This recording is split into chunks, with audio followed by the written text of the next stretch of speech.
আসসালামু আলাইকুম। আজ কিন্তু কামিলের প্রথম ও দ্বিতীয় পর্বের রেজাল্ট প্রকাশ হয়েছে। তো আজকের ভিডিওতে দেখাবো আপনারা সার্ভার জ্যাম বা ক্র্যাশ করার আগেই নিজের মোবাইল বা ল্যাপটপ থেকে ইসলামী আরবি বিশ্ববিদ্যালয়ের কামিল প্রথম ও দ্বিতীয় পর্বের রেজাল্ট মার্কশিট সহ কিভাবে চেক করবেন। তো কোনো বাড়তি কথা না বলে চলুন সরাসরি স্ক্রিনে প্র্যাকটিক্যাল নিয়মটা দেখে নিই। আচ্ছা, রেজাল্ট দেখার জন্যই প্রথমেই আপনার ব্রাউজার থেকে গুগলে যেতে হবে। তারপর ইসলামী আরবি বিশ্ববিদ্যালয়ের রেজাল্ট পোর্টাল লিখে সার্চ করুন। কি সার্চ করবেন এটা পিন কমেন্টে দেওয়া থাকবে। ডিরেক্ট ওয়েবসাইটের লিঙ্ক দিতে পারছি না বলে আমি দুঃখিত। তারপর এই ওয়েবসাইটে ক্লিক করুন। ওয়েবসাইটের লিঙ্কটি আবার দেখুন শিওর হওয়ার জন্য। তো ওয়েবসাইটে ঢোকার পর প্রথমেই ক্লাস বা এক্সামিনেশন অপশনটা দেখতে পাবেন।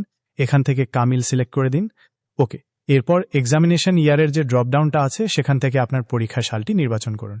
এখন আপনি যদি প্রথম পর্বের রেজাল্ট দেখতে চান তাহলে ফার্স্ট পার্ট, আর দ্বিতীয় পর্বের জন্য সেকেন্ড পার্ট সিলেক্ট করবেন। এরপরের কাজটাই কিন্তু সবচেয়ে গুরুত্বপূর্ণ। আপনার রেজিস্ট্রেশন কার্ড দেখে রেজিস্ট্রেশন নাম্বারের ঘরের নাম্বারটা একদম নির্ভুলভাবে টাইপ করে দিন। তো সবশেষে নিচে খেয়াল করেন একটা ছোট অঙ্ক বা ক্যাপচা দেওয়া থাকবে, যেমন ধরুন 15 এবং 5 যোগ করলে কত হয়। তো সঠিক উত্তরটা মানে 20 এই ফাঁকা বক্সে বসিয়ে দিয়ে সরাসরি রেজাল্ট বাটনে ক্লিক করে দিন। ব্যাস, ক্লিক করার সাথে সাথেই স্ক্রিনে কিন্তু আপনার ফুল মার্কশিট চলে আসবে। এখানে আপনার নাম, বাবার নাম, রেজিস্ট্রেশন নম্বর, ডিপার্টমেন্ট, আর একদম নিচে গেলে আপনার অর্জিত জিপিএ এবং রেজাল্ট স্ট্যাটাস, যেমন ধরুন প্রমোটেড, এগুলো খুব স্পষ্টভাবে দেখতে পাবেন। তো ভবিষ্যতের জন্য রেজাল্টটি সেভ করে রাখতে চাইলে নিচের এই প্রিন্ট বাটনে ক্লিক করে পিডিএফ হিসেবে সেভ করে নিন। আর হ্যাঁ, একটা কথা, রেজাল্ট দেওয়ার পর সার্ভার ডাউন থাকলে প্যানিক করবেন না, কিছুক্ষণ পর চেষ্টা করবেন। সবাই রেজাল্টের জন্য অনেক শুভকামনা।